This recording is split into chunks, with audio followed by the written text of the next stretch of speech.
काजिगावनि सैद देवी ब्रह्म बाथौ दुर्गा मन्दिराव महाशिवरात्रि फुजाखौ गाजा गोमजायै फालिदों।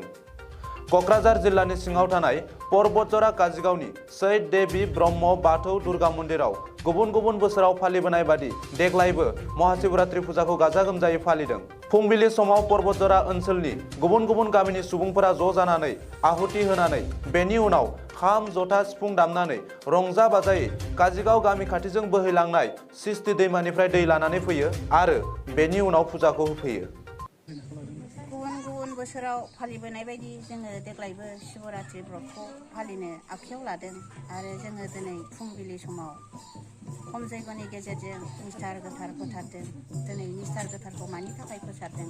दिनै लगलगरि भक्तसारि फिसा बा आन भक्तफ्रा दिनै सोरबा अबावबा जालां लोंला खालामनाय बेफोरबायदिनो सोरबा खालाय दैफोन जानाय सुवा बादुवा बेफोरबायदिनो गास्थाब बुथारनि थाखाय दिनै खम जैग'नि गेजेरजों निस्थार गोथार फोथारनाय जादों आरो बिनि उनाव जों खाम सिफुं जथा सेरजा लानानै दामै देयै बिमा गंगाखौ लायदों आरो बेफोरबायदिनो बिमा गंगाखौ लाबोनानै दिनै बेफोरबायदिनो तीर्थ स्थानाव शिबदा मन्दिराव दिनै बेफोरबायदिनो लेप लेफे लेपनानै फुजा फोरबोखौ होगोन।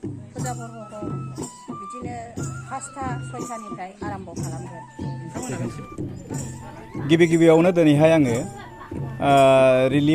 रिलाइभ निउज 24 निसिम आंनि गाहाम हामलायनायखौ जासिग्रोबाय। बेनि उनाव दिनैहाय बोसोर गोदाननि मार्च दाननि दिनैहाय 1 थारिख 2022 बे गोथार सानाव दिनैहाय नैबे क'क्राझार जिल्लानि सिङाव थानाय काजिगाव गामियाव नैबे सिमां ब्रह्म आरो हेमलता ब्रह्मनि न'खराव दिनैहाय शिवरात्रिखौ गाजा गोमजायै फालिनो सानदों।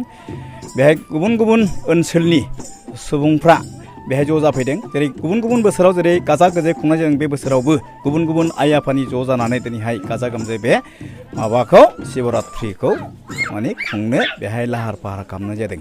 बेहाय बे शिवरात्रियाव दिनैहाय जोंनि बर'ल' नङा गुबुन गुबुन हारि जेरै बेंगलि जेरै राभा जेरै गार' जेरैहाय गोबां जे ओनसोलाव थानाय हारि माहारिफ्रा फैनानै बेहाय गाजा गोमजायै बे शिवरात्रिखौ मोनानि 6टानिफ्राय 7टानि गेजेराव बे फोरबोखौ आरम्भ खालामनो नागिरदों आरो बे जोंनि दिनैनि हरनि 12:39 सिम सोलिगोन आरो बेनि उनाव बे फुजाखौ जों थुंगेहोनाय जागोन। नोंथांमोना बे फुजानि गेजेरजों मा आयदाफारि लादों?